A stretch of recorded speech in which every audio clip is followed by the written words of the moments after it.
Campaign zitandise Dr. T bonde ali Bobi Wine ali guru musinguzi ani amutumira musinguzi ekatocha agoberana bibera mu people power jakasita oli echagulanyi Robert anti abemba la bamutumi musinguzi tocha agoberana bananga anu bamuwerabira alekerawo kakati tewefula ate ani agenda okuwangula akaluluka kuba tufa ku result ekyo twamala tukimala ko Dr. T Bobi Wine agenda kuwangula obulabyo obuwagizi bw'abantu balabye anti kiriwo ekiti ebyafaayo bisamba omupiira kyokola nti Man City team nungi naye ento mu by'emipiira erina weekoba mu Champions League kakati ebyafaayo mu kuba nti bisamba omupiira jakasita okakasiza ddala Bobi Wine agenda kuwangula mu 7 nkakasa nkiraire bulayi tukole bwe tuti nkiraire bulayi okufiirwa abantu bo bonna mu family ate obottabaaki njagala olayire zati nze nja kulayira ate obottabaaki nze ngenda kulayira nti ze kyemmanya ekikulu given the analysis because omembeera gye zivugira si gye zikola tebazireegera si gye zivugira waliwo okuteekawo omukono ne bagutema nze nguteekawo nti Museveni agenda kukola ki anze nguteekawo Bobi agenda wangula anti kati nze ekyo si kitono tekikuliya kuba omanyi basobola kutemako tulayire nti buvumu wakyo tokkiriza mu mwana ono kumanyi mwamulemesa nze si kyamuka mwamulemesa nze si kyamuka ate ekyokubiri Dr. T ndi omu nagamba nti omubiri guliko obwoya bungi bwekuvaako akavaako kano teguyinza siyinza kusigala nga ndi bwereere Dr. T oba tawagira struggle abawagira struggle baki bangi era Bobi Wine ajja kukola ki ajja kuwangula saagala muntu ajja kugamba nti yandiwangudde ne bajja kutubba eyo statement ya bugwagwa naye nga mutera okukabbako ekyo kimanyi anti kati omuntu agamba nti tuli babbi aba musiru olw'ensonga 96 twababba 21 ne tubabba 26 ne tubabba 211 ne tubabba ne 217 so mukyenyumirizaamu kati ne 2 kati mumuli basiru abatamanya ngeri gye tubabbamu anti state machinery yonna mugyefuga anti bwe gabanga amaanyi gali mu bantu bwe gabanga amaanyi gali mu bantu then mukazire akalulu tukaleke anti bagenda kubabba kati mwamuguze pads n'obugoye bw'omuwala naye nga ate omwana muki mulenzi fetwalaba dasikani nti Museveni akalu yakola atya era nze ngabbye kabbe ati kati ngabbye kabbe mu muli bagwagwa amaanyi gali mu bantu kyagulanyako ng'abantu bagenda mulungi ekyokubiri ekyo tekiri mu kuluma anti ekyokubiri mu ntalo kye bayita struggle oba mu ntalo tukyusa obukodyo singa tuzuula nti akakodyo ako kalumbibwa tukola tutya bw'abanga beesige ne kabanga semwogerere bamubba then mu aba people power wandize n'akakodyo akalala amanyi kaleesa akalala abavubuka babadde tebalonda naye kati bonna bagenda okulonda tugenda Bobi Wine tugenda kutuuka ku polling station nga 90% of the vote Bobi Wine kale era okabbi kisebo kalera mukabbi anza nagamba people power yafuuka nga mbizi teweta mwina kodi akakuvuma kasita muvuma ko manyoko ngabikoze tebakyavuma naye anti kiriwo ekiti kati actually yanawo kati gwata kyaliyo gwoguruminga people power buligoba makadi yafiira omwana munde ekivundu kiri omu mubuto twale eri ndiba people power ojiraba kati wulira anti sitoge bulake emyeze nkimanyi bosira manyi gaba nkimanyi ndi independent ne manyi gaba bosira mukatabayinza kukenenelwa mu mbizi gye walya naye nze kyebagamba kiriwo ekiti bino naye mukoze kyakaali gwe mukoze temunatuuka na ku lukwago nze ekigamba abantu ne bakiwakanya ate kati naawe otandise ezzala wa Dr. T Bobi Wine temunatuuka lukwago olabye ekibadde Arua olabye abantu abali Arua ekiki omuntu omungi ate abantu abaavu tebakweyinuzanga taata be bantu abasooka okukyuka abo beesige be mulina abalina emirundi egi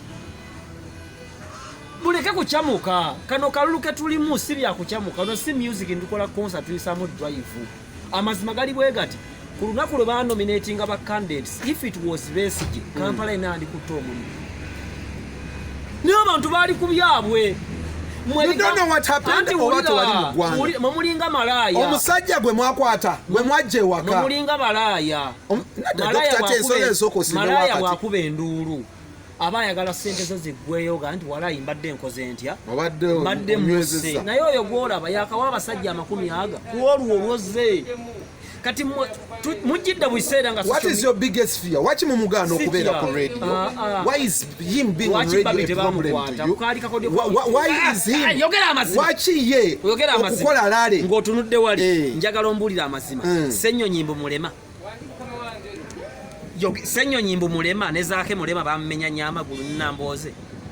gwe tewalabe empale ebyo nammwe mubivege byadda nammwe tewalabe empale wali jakasita Ssenyo Nyimbo mulema ng'otya katono kuyembwa n'embizi Ssenyo Nyimbo mulema bamumenye ate njagala ogera amazima ng'oli musajja mukkiriza Ssenyo Nyimbo mulema ate nze ntugenda okukwata emiggo Zaake tawonanga waliwo abamulaba Zaake tawonanga abagoba embuzi no but Ssenyo Nyimbo bamukuba what we are doing is good nete munatuuka Besigye kundowoozayo kekali akoya akotugamba akoya akamu tekakyusa ndowooza z'abantu wano mu Uganda waliwo abantu abanyenyeza ensi yonna Seya Sebaggala yanyenya ku Uganda omusajja gwe bayita Besigye anyenyeza Uganda emirundi egi omusajja oyo olukwago gwe mulaba kankubuuza ekibuuzo mwashooting omulundi have the grounds been the same engeri gye bafunziza Bobi Wine engeri gye badde bafunza abantu bano ate lukwago bamukuba Bobi Wine yakubanga Bobi Wine n'omwani mulese akuba eshoze zaali zimumala okuba nti abasivuunika nedda kati ne consultation meeting ne muzimugaana lukwago alina consultation meeting gye bamugaana omanyi lwakijaka story mukatu wekati nti bw'otuuka mu kigezo nga gwe Muhammad ng'osoma artist subject ne bagamba okuba ekifaananyi ky'embizi osanga obuzibu kuba togyetegerezanga kati mwe muwaana ekintu kye mutamanyi nabagamba wabula emyezi 2 Dr. Tinsigale nga nze mpagira Bobi Wine bwombi mugenda muvuma emimwa mugenda muvulangira abaana ababimba mbamanyi tewali mwavu enywerera ku kintu nnaku ezi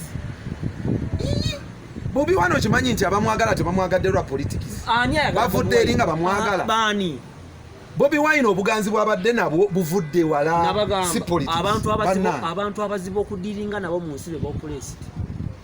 omuntu ali opulest muzibu ye muntu gojja mu kyalo ng'envuuza zimulya n'omutuuse waka n'akubba ye full figure bibo babule pende bebe ali wa bibo is product ze mulina bili opulest ne bisirwa kati nze kyembagamba kiri bwe full figure n'abasinga kinene era bwe yavaayo struggle yagwe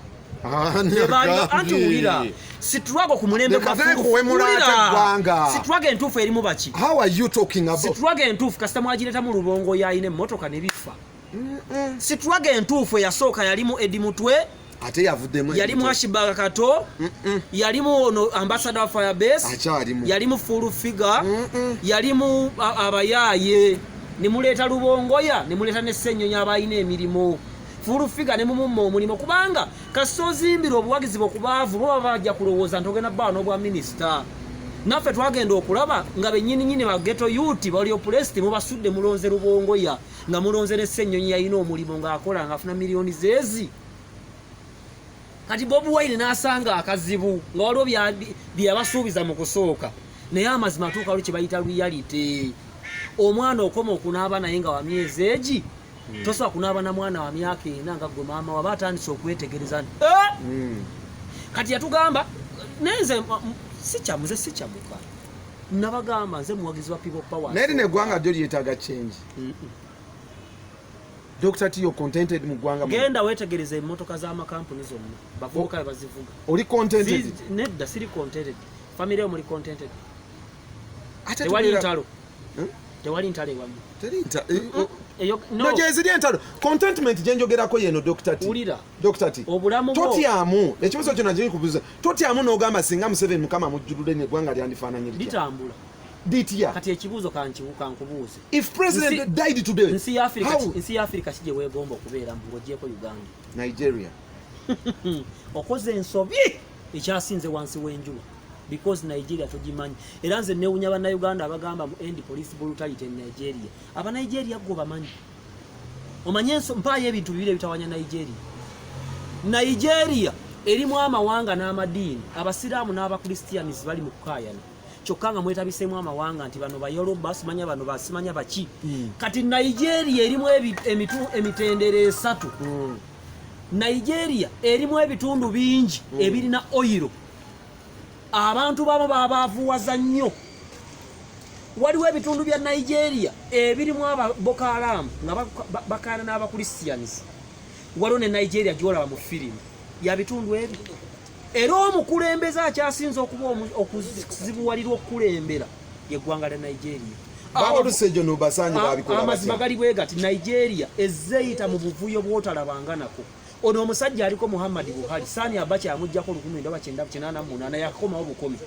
kyovula nti omukatuliki bwajja n'afuga ng'omusiraamu ajja akola ki tosobola bavubuka be Nigeria gwe Nigeria togisobola beetaaga miggo nekati mulimu amawanga Uganda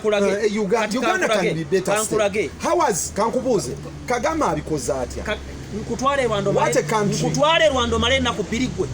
what a country nkutwale Rwanda male na kupiri how did South Africa build up nkutwale South Africa apartheid 1994 eggwanga lyali in a dilapidated state jakasita njagala osaleko enviiri ezo bakubikule wano bakujjeko obwongo babusiikemu mulekeraawo okulowooza ebitaliiyo va mu kulowooza ebyekyana ekitonti bonna agende China nja kusooka kulaba Jack Chan eyo si endowooza bannange eri mitwe gy'abantu ti bw'ogende China bwoti Samuhango ojja mulaba ng'ayitawo ne Jack Chan omulabe ng'ayitawo ndowooza ya Chan mbabuulira amazima omusajja Museveni omulaba nze Dr. T nafuuka muwagizi wa Museveni lwaki first of all omuntu bwansinga nzikiriza ekyokubiri mmanyi nti enjuki gyejja omubisi byebifo ebisinga okuba ebikyafu kati Museveni nankubadde mukyafu alina sayidi z'ennungi zemmwegombako kati kyenkugamba kakati nze no Dr. T katono nnyo kansooka nkweyo point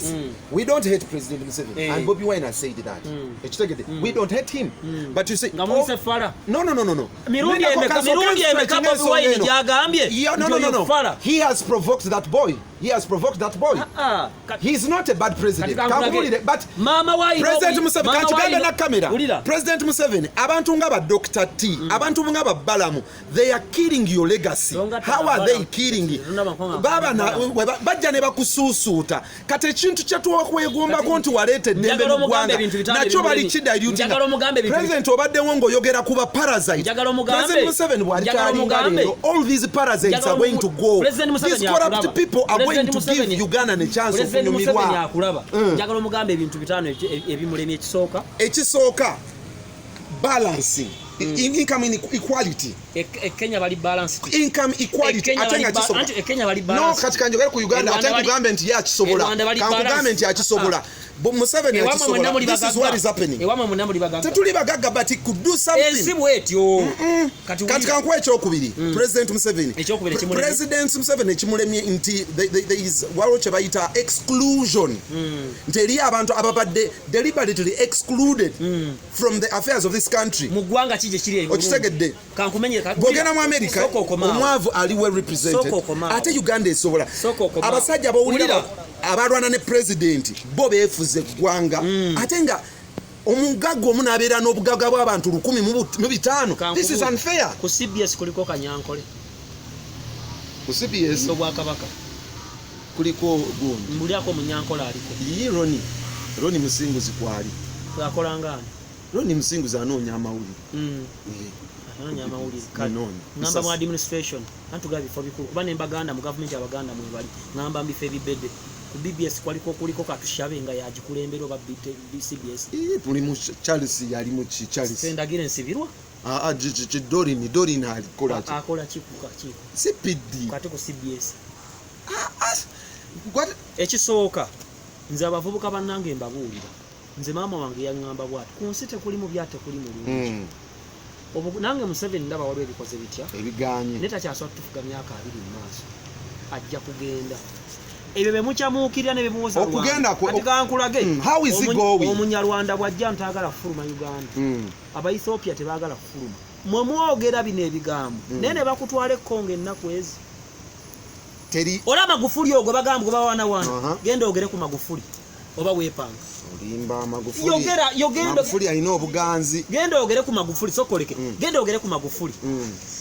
gende wakagama omwogereko no naye ekituufu